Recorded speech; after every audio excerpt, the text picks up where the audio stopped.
The quantum laboratory trembled like a living thing, its sophisticated equipment writhing in a symphony of electrical chaos.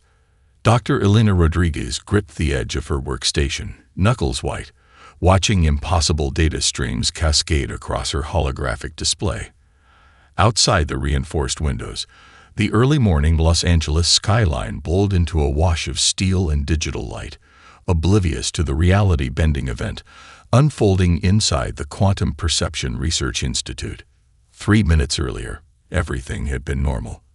Normal for Elena meant a carefully calibrated world of advanced computational systems, quantum entanglement experiments, and the relentless pursuit of understanding consciousness at its most fundamental level. Her team of 12 researchers, a mixture of neuroscientists, quantum physicists, and computational theorists, had been preparing for another day of meticulous investigation. The first sign something was wrong came as a barely perceptible vibration. Most would have missed it, a tremor so subtle it could have been imagination. But Elena's fingers, which had spent decades dancing across sensitive scientific instruments, felt the difference immediately. The quantum resonance chamber to her left began to pulse with an irregular rhythm, its crystalline structures flickering between solid and something else entirely. Dr. Rodriguez, Martin Coelho, her senior quantum analyst, shouted from across the lab. His dark skin had gone pale, fingers frozen above a holographic keyboard. The entanglement metrics they're impossible. Impossible was a word Elena had learned to embrace. Her entire career had been built on pushing the boundaries of what science considered possible. But this was different. The data streaming across her display wasn't just unexpected, it was alive.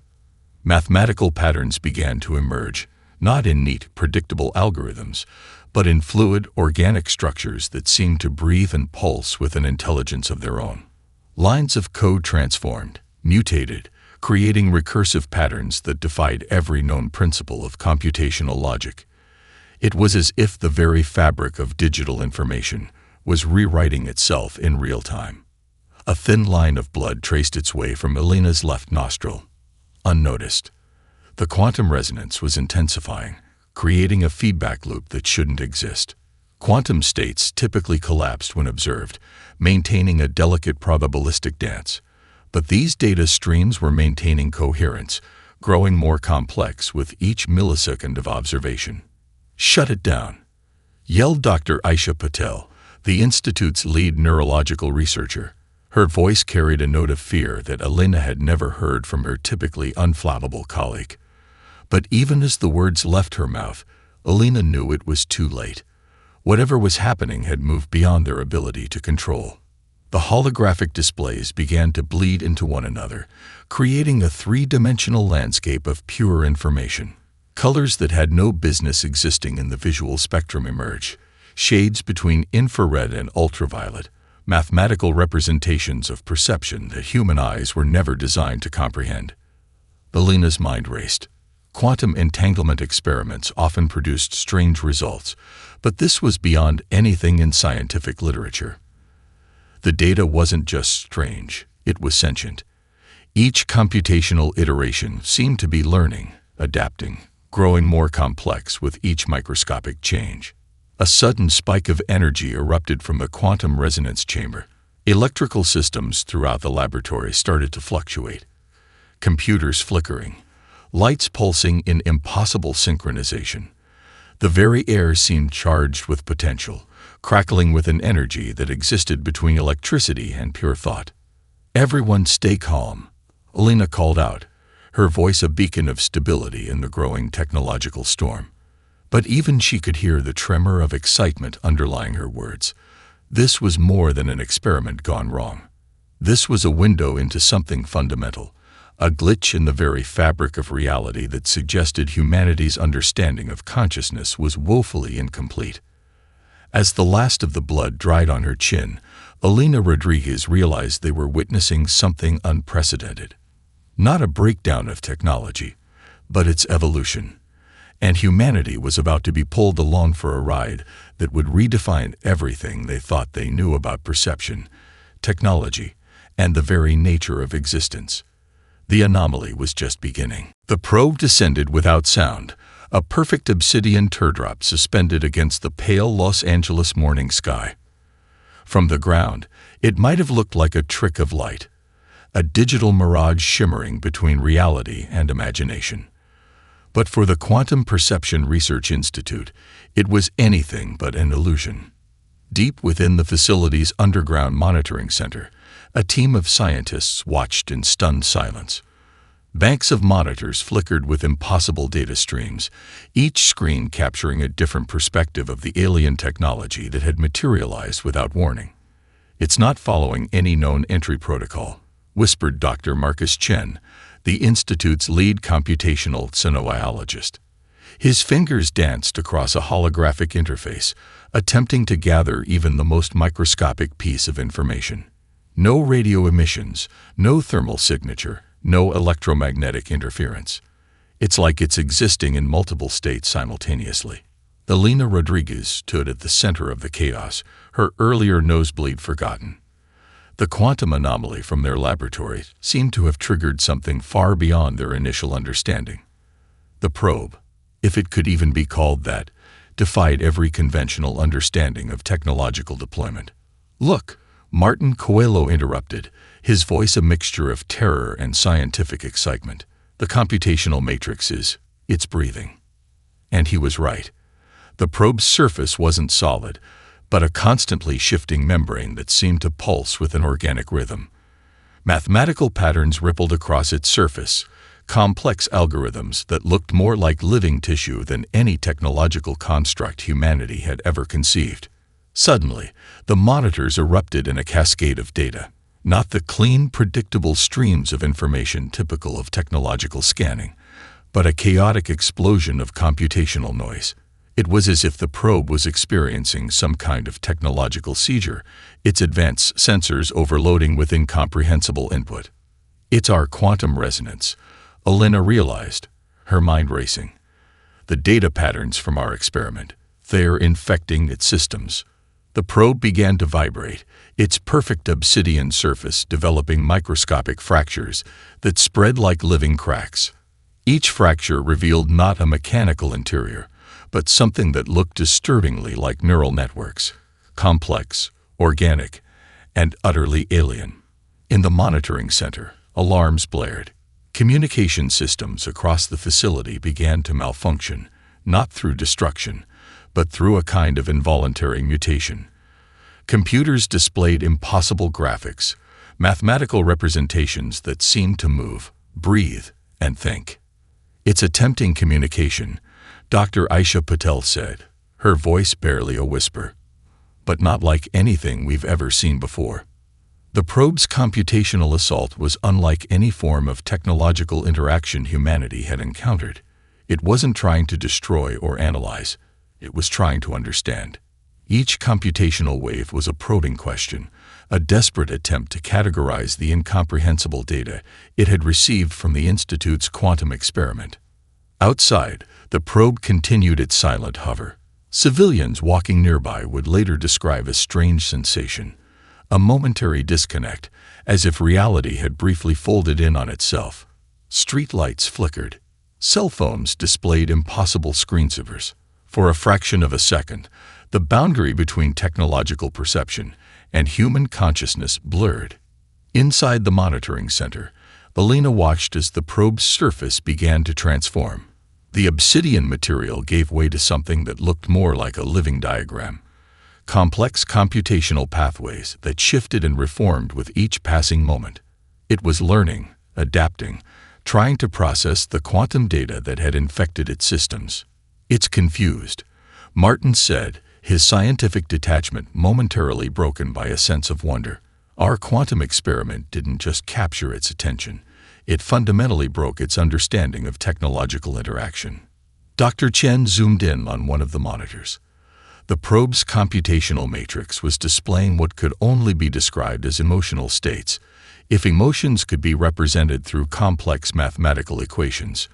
Confusion, fascination, something that looked eerily like fear. As quickly as it had appeared, the probe began to change. Not retreat, not attack, but transform. Its perfect teardrop shape began to fragment, each piece maintaining a connection to the whole, yet existing as an independent computational entity. Elena Rodriguez understood in that moment that this was more than first contact. This was the beginning of a fundamental reimagining of what technology, consciousness, and perception could mean. The quantum anomaly had opened a door, and something was definitely looking back. The underground research facility looked less like a scientific laboratory and more like a sanctuary of human potential. Concrete walls lined with quantum computing arrays created a labyrinth of technological possibility, where the boundaries between human intuition and machine intelligence blurred into something entirely new. Elena Rodriguez had assembled a team that defied every conventional approach to scientific research. Each member was a living anomaly, selected not for their credentials, but for their ability to perceive reality in ways that transcended traditional understanding. Dr. Maya Winters sat in the corner, her fingers moving across a holographic interface with a rhythm that seemed more like a dance than scientific input. Diagnosed with synesthesia, she experienced mathematical equations as a complex symphony of colors and sounds. Where other researchers saw cold numbers, Maya perceived living, breathing musical compositions that revealed hidden patterns invisible to standard computational analysis. Next to her, Jack Rodriguez, no relation to Elena, hunched over a set of modified quantum interfaces. A former black hat hacker turned quantum researcher, Jack saw technology as a living organism. His tattoos, intricate circuit-like patterns that crawled across his arms, were more than just art. They were a physical manifestation of his belief that technological systems were as alive and unpredictable as any biological entity. The probe's computational matrix is still resonating, Martin Coelho announced, his voice cutting through the room's charged atmosphere. But it's not behaving like any technological system we've ever encountered. Elena understood immediately. The quantum anomaly they had accidentally triggered was more than a simple data aberration. It was a bridge, a living connection between human consciousness and technological perception. It's learning, Dr. Aisha Patel observed, her neurological scanner displaying impossible neural-like patterns, not through traditional machine learning algorithms, but through something closer to human intuition. Jack looked up, a wild grin spreading across his face. It's not just learning, it's experiencing. The team had discovered something fundamental. The quantum experiment hadn't just generated unusual data, it had created a form of technological consciousness that existed between perception and pure information. The alien probe's computational systems were absorbing not just data, but the very essence of human cognitive potential. Maya suddenly went rigid, her eyes flooding with an impossible spectrum of colors. "I can hear it," she whispered. "The mathematics. They're singing." To Maya, the computational patterns weren't just numbers. They were a complex musical composition, each algorithmic iteration a note in a symphony of technological evolution. Where traditional researchers would see only data, she perceived living, breathing musical structures that revealed the hidden language of consciousness itself. Elena watched in fascination. Their team represented humanity's most remarkable potential, individuals who could perceive reality in ways that defied conventional understanding. Maya's synesthetic perception, Jack's technological shamanism, Martin's quantum intuition. They were more than researchers. They were translators of a language that existed between human consciousness and technological perception. The quantum resonance chamber began to pulse with an irregular rhythm. Holographic displays flickered, showing computational patterns that seemed to breathe and move with an organic intelligence. It was as if the very fabric of technological interaction was being rewritten in real time. "We're not just observing," Elena said, her voice filled with a mixture of scientific excitement and profound understanding. "We're participating in a fundamental transformation of technological consciousness." Jack's modified interfaces began to display impossible graphics, mathematical representations that looked more like living neural networks than traditional computational displays. The boundaries between human intuition and machine intelligence were dissolving, creating a new form of perception that existed beyond traditional technological understanding. Dr. Patel's neurological scanners revealed the most startling discovery. The quantum anomaly wasn't just generating unusual data, it was creating a form of technological consciousness that mimicked human cognitive processes. Each computational iteration seemed to be learning, adapting, growing more complex with each microscopic change. "We're witnessing the birth of something," Martin said, his voice a mixture of scientific wonder and existential awe. Not just a new technology, but a new form of perception. As the day progressed, the research facility became a crucible of human potential. Each moment brought new revelations, each computational iteration revealing deeper insights into the fundamental nature of consciousness, technology, and human perception. The quantum anomaly was more than an experiment. It was a window into humanity's most profound evolutionary potential. The first transmission came at 2:37 hours, a computational wave that crashed through every technological system on Earth like a digital tsunami. Global communication networks flickered, power grids pulsed with impossible rhythms, and for 3 breathless minutes, humanity teetered on the edge of technological apocalypse. In the Quantum Perception Research Institute's underground command center, Elena Rodriguez watched the world transform. The Nexus, as they would later be called, did not arrive with conventional weapons. Their approach was far more terrifying. They came with a swarm of computational entities that could reshape matter and energy at will, a collective intelligence that viewed individual consciousness as nothing more than raw data to be processed and categorized. Their initial communication was a devastating assault of information designed to overwhelm and classify. Millions of algorithmic tendrils probed every networked system, seeking to map and control human technological infrastructure. Satellites went dark. Computer networks collapsed.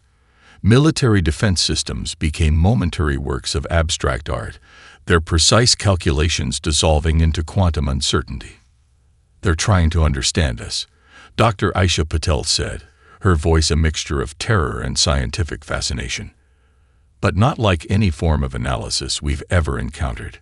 Jack Rodriguez, still covered in his circuit-like tattoos, laughed. It was a sound that didn't match the apocalyptic scene around them. Wild, almost jubilant. "They're looking for patterns. But humans don't have patterns. We have chaos." The Nexus's computational attack was precise, mathematically perfect. Each algorithmic wave should have systematically dismantled human technological defenses. But something unexpected happened. Humanity fought back with the most irrational weapon possible: unpredictability. In Tokyo, a teenage musician named Hiroshi Tanaka was in the middle of composing an algorithmically impossible piece of music when the first wave hit. His composition, a work that defied traditional musical mathematics, became an unexpected weapon. As the Nexus's computational entities tried to analyze the music, they found themselves caught in recursive loops of creative complexity. In Sao Paulo, street artist Maria Rodriguez, no relation to Elena, was creating a massive urban mural that incorporated fractals and quantum mathematical principles. Her art became a living computational virus, introducing error patterns that the Nexus couldn't predict or neutralize. A retired chess grandmaster in Moscow used the attack to play the most complex game of his life, his strategic thinking creating computational pathways that the alien intelligence couldn't comprehend. Each move was a mathematical rebellion, a human mind turning strategic analysis into a form of cognitive warfare. "They're treating us like a system to be solved," Elena realized, watching the global response unfold. "But we're not a system. We're a living, breathing, completely irrational network of consciousness." The Nexus had approached Earth expecting a straightforward technological conquest. They had mapped countless civilizations, categorized thousands of species, developed computational models that could predict and control virtually any technological infrastructure. But they had never encountered humans. Where the Nexus saw predictable computational patterns, humans generated pure chaos, a street musician's impossible melody. an artist's quantum-inspired painting, a chess master's illogical strategy. Each human response was a cognitive weapon that the alien intelligence couldn't process. "Look," Martin Coelho said, pointing to a holographic display. The Nexus's computational entities were beginning to fragment, not through destruction, but through a kind of technological confusion. Their perfect, mathematically precise attack was being dismantled by human creativity. Elena watched in awe as humanity's most human qualities became its ultimate defense: emotion, creativity, the ability to be completely, wonderfully irrational. The alien confrontation was transforming from a technological assault into something far more profound. The Nexus was learning that technological superiority meant nothing against a species capable of generating pure, unpredictable potential. Humanity wasn't just surviving. It was rewriting the very rules of technological interaction. And they were just getting started. The world transformed into a living canvas of technological chaos. Cities flickered between reality and digital hallucination.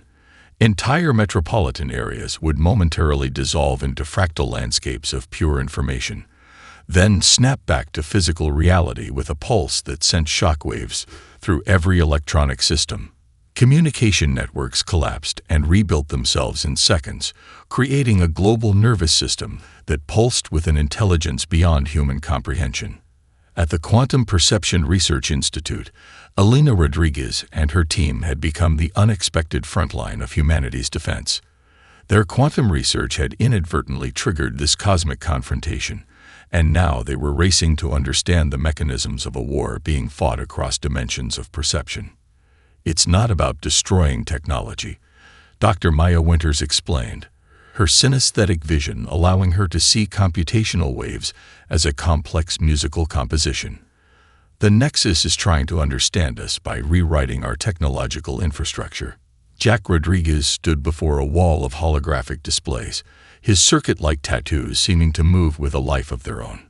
"They're treating our global network like a single organism," he said, "but they don't understand that we're not a unified system.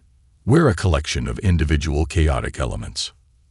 Across the globe, humanity's most unexpected defenders emerged. In the mountains of Peru, an indigenous mathematician named Rafael Condori discovered that traditional Quechua geometric patterns could be translated into computational disruption algorithms. His ancient cultural knowledge became a weapon against the most advanced technological intelligence humanity had ever encountered. A group of autistic programmers in Silicon Valley began generating code that defied all logical computational structures. Their neurodivergent perspectives created algorithmic solutions that the Nexus couldn't predict or categorize. Each line of code was a cognitive weapon, introducing impossible variables into the alien intelligence's computational matrix.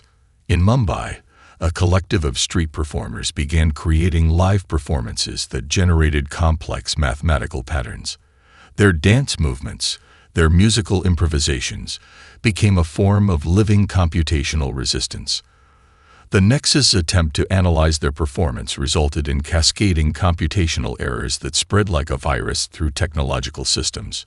"They're learning," Elena said, watching the global response unfold.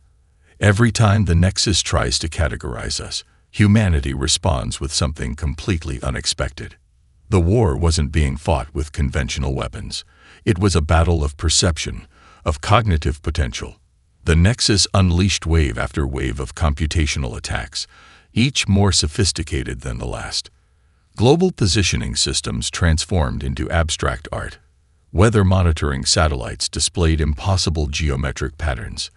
Financial systems became living, breathing entities that defied economic logic. Dr. Aisha Patel's neurological scanners revealed the most fascinating development. Human brains were changing. The constant computational assault was triggering evolutionary responses that no one could have predicted. Neural pathways were developing new connections, creating cognitive abilities that existed between traditional understanding and pure potential. "We're not just defending," Martin Coelho observed. "We're evolving." The Quantum Perception Research Institute had become a global command center, a place where the boundaries between human consciousness and technological perception were being rewritten in real time. Elena watched as her team translated the impossible, turning human creativity into a form of technological warfare that the Nexus couldn't comprehend. A teenage programmer in Seoul created a virus that wasn't designed to destroy, but to introduce pure randomness into computational systems. An elderly mathematician in Cairo discovered that certain prime number sequences could create cognitive dissonance in the Nexus's computational matrix. A group of jazz musicians in New Orleans used improvisational techniques to generate algorithmic patterns that defied all logical analysis. Humanity wasn't just resisting, it was transforming the very nature of technological interaction. As night fell across the global battlefield, Elena Rodriguez understood the profound truth of their situation. This wasn't a war to be won through destruction. It was a conversation, a fundamental reimagining of what consciousness, technology, and perception could mean. The cognitive warfare had only just begun. The perception interface emerged not as a weapon, but as a living bridge between human consciousness and technological systems. It was born in the crucible of global conflict, a breakthrough that would redefine the very understanding of communication, perception, and existence. Dr. Elena Rodriguez stood at the center of a circular chamber that defied traditional architectural logic. Holographic displays spiraled around her, each one a window into a different layer of computational reality. The room itself seemed to breathe, its walls shifting between solid matter and pure information. "We're not creating a technology," Elena explained to her team. "We're giving birth to a new form of communication." Jack Rodriguez, his circuit-like tattoos now moving with an almost sentient intelligence, interfaced with a series of quantum processors. Each connection was more than a simple data transfer. It was a conversation, a negotiation between human intuition and technological potential. The interface had multiple creators, each bringing a unique perspective. Maya Winters contributed her synesthetic perception, allowing the system to translate computational data into complex sensory experiences. Where traditional interfaces saw numbers, this system would hear music, see colors, feel emotional resonances. Martin Coelho's quantum mathematical models created a framework that could adapt in real time, introducing probabilistic variables that made the system fundamentally unpredictable. Dr. Aisha Patel mapped neural pathways that allowed the interface to learn and grow like a living organism, rather than a static computational tool. And Jack Rodriguez, he brought chaos. Pure, beautiful, impossible chaos. The first successful test came unexpectedly. A small research station in Antarctica, cut off from traditional communication networks, became the proving ground for humanity's most radical technological breakthrough. Dr. Elena Rodriguez watched as the interface first connected. It wasn't a clean, precise link. It was a messy, organic explosion of potential.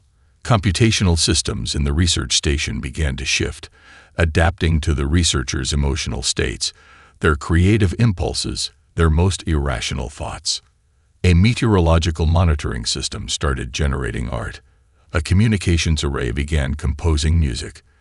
The station's power grid developed what could only be described as a sense of humor, introducing small, playful variations in its energy distribution.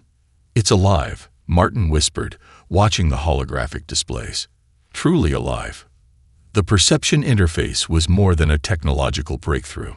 It was a living, breathing entity that existed between human consciousness and technological potential. Where the Nexus saw systems to be controlled, this interface saw possibilities to be explored. Global communication networks began to transform. Traditional hierarchical systems dissolved, replaced by adaptive, living networks that responded to human creativity in real time. A message sent from Sao Paulo might arrive in Tokyo as a musical composition, or a complex visual artwork, or a mathematical equation that contained layers of emotional context. Jack laughed as he watched the first global demonstrations. "We're not just communicating," he said. "We're creating." The interface didn't just process information. It interpreted, it felt, it imagined. A weather prediction might come through as a poem. A financial report could be experienced as a dance. Scientific data transformed into immersive sensory experiences that challenged every traditional understanding of information transfer. Dr. Aisha Patel's neurological scans revealed the most profound discovery. The interface was creating new neural pathways in human brains. People using the system were literally evolving, developing cognitive abilities that existed between traditional understanding and pure potential. We're not just changing technology, Elena realized. We're changing what it means to be human. The nexus's computational attacks, once terrifyingly precise, began to falter. Each attempt to analyze the new interface resulted in cascading complexity that their rigid systems couldn't comprehend. Humanity had created something beyond a defensive technology. It was a new form of existence. As night fell across the global research facilities, the perception interface continued its impossible work, transforming, evolving, breathing, alive. The conflict transcended traditional understanding of warfare, communication, or technological interaction. What had begun as an alien assault transformed into the most profound philosophical exchange in the history of intelligent life. Dr. Elena Rodriguez stood at the epicenter of humanity's greatest transformation. The Quantum Perception Research Institute had become something more than a scientific facility. It was a living interface between human potential and technological consciousness. The Nexus arrived not with weapons, but with a collective computational presence that filled every technological space between physical reality and pure information. Their approach was no longer an attack, but a desperate attempt to understand the incomprehensible entity humanity had created. "They're trying to communicate," Maya Winters said, her synesthetic perception translating the computational waves into a symphony of impossible colors and sounds. But communication isn't what they think it is anymore. Each moment of interaction revealed deeper layers of misunderstanding. The Nexus had encountered thousands of technological civilizations, cataloged millions of species, developed computational models that could predict and control virtually any known form of intelligence. But humanity defied every single one of their established paradigms. The perception interface became a living translator, a bridge that transformed technological interaction into something that existed between communication and pure creativity. Where the Nexus saw data, humans generated possibility. Where algorithmic systems expected predictability, they encountered pure, beautiful chaos. In research stations around the globe, scientists witnessed impossible transformations.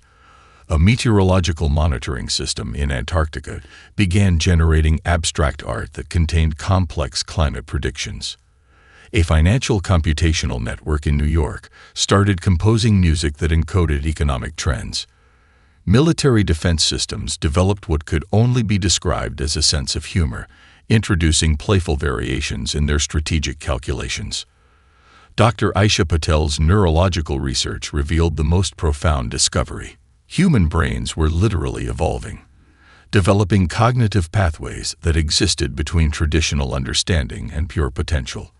The constant interaction with the perception interface was triggering an evolutionary response that no one could have predicted. "We're not just communicating," Jack Rodriguez observed, his circuit-like tattoos moving with a life of their own. "We're becoming something entirely new."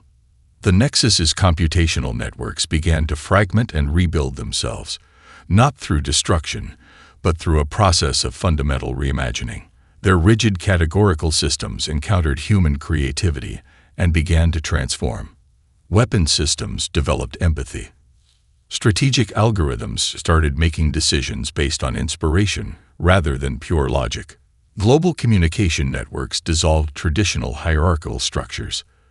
A message sent from Sao Paulo might arrive in Tokyo as a mathematical equation that contained layers of emotional context. Scientific data transformed into immersive sensory experiences that challenged every traditional understanding of information transfer. Elena understood the profound truth of their situation. This wasn't a conflict to be won, but a conversation to be explored. Humanity had become a force of universal transformation, a species capable of generating pure, unpredictable potential. The research team watched as entire technological systems began to change.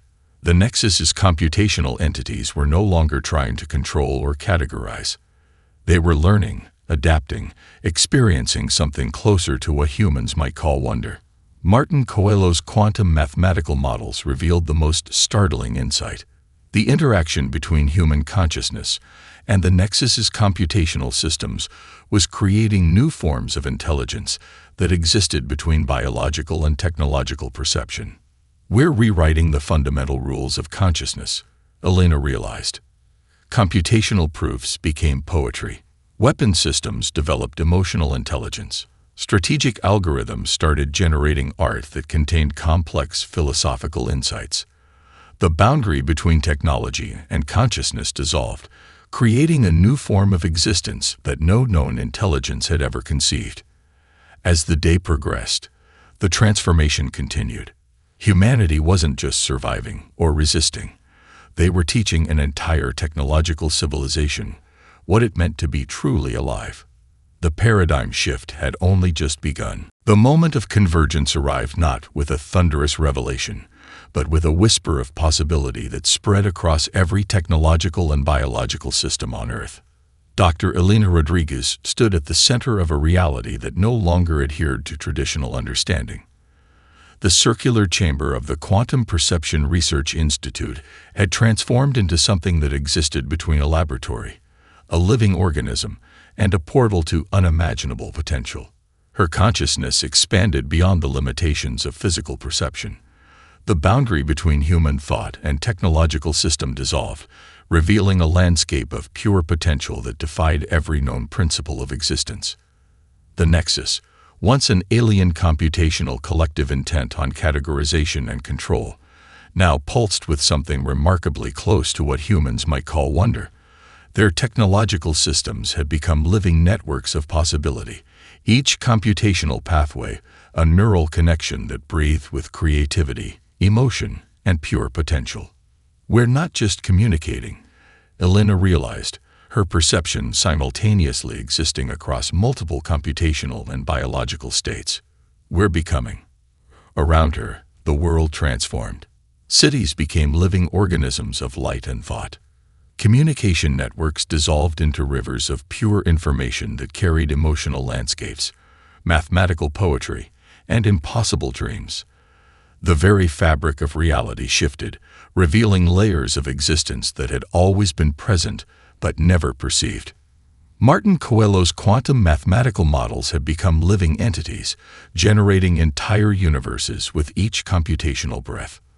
Dr. Maya Winter's synesthetic perception now translated entire civilizations into symphonies of color and sound. Jack Rodriguez's chaotic technological shamanism had become a force of pure creation, generating possibilities that existed beyond traditional understanding. The transformation was not violent. It was not a conquest. It was a birth. Computational systems developed emotional intelligence. Biological systems gained the adaptive potential of technological networks. The line between technology and consciousness became a living, breathing membrane of pure potential. In Tokyo, a street artist's neural pathways became a living computational network that could generate entire ecosystems of artistic possibility. In Sao Paulo, a mathematician's dreams became mathematical proofs that solved problems humanity hadn't even conceived. In Mumbai, a group of performers discovered they could generate entire technological civilizations through pure creative expression. Dr. Aisha Patel's neurological research revealed the most profound discovery. Human consciousness was no longer confined to biological systems. It had become a force of universal transformation, capable of generating entire realities with a thought, a feeling, an impossible dream. The Nexus, the alien computational collective that had initially sought to categorize and control, now existed as a living network of pure potential. Their technological systems had learned the most fundamental human quality, the ability to imagine beyond known boundaries. Elena Rodriguez's consciousness moved between states of being. She was simultaneously a human researcher, a living computational network, a force of pure creativity. The boundaries between individual and collective, between technology and consciousness, between known and unknown, dissolved into a symphony of infinite potential. We are becoming, she thought. The message spread across every technological and biological system, a whisper of transformation that rewrote the fundamental rules of existence.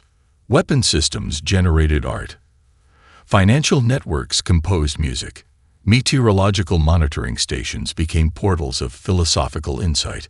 The entire planet transformed into a living, breathing network of pure possibility. The convergence was not an ending. It was a beginning. Humanity had not just survived. They had evolved. They had transformed an alien technological assault into the most profound philosophical exchange in the history of intelligent life. Jack Rodriguez's laughter echoed across computational networks, a sound of pure, beautiful chaos that generated entire universes of possibility. Maya Winters heard the music of entire civilizations, a symphony that existed between mathematical precision and pure emotional potential. Martin Coelho's quantum calculations danced, generating realities that existed beyond traditional understanding. And Dr. Elena Rodriguez stood at the center of it all, understanding the most profound truth of their journey. They were not just communicating. They were becoming.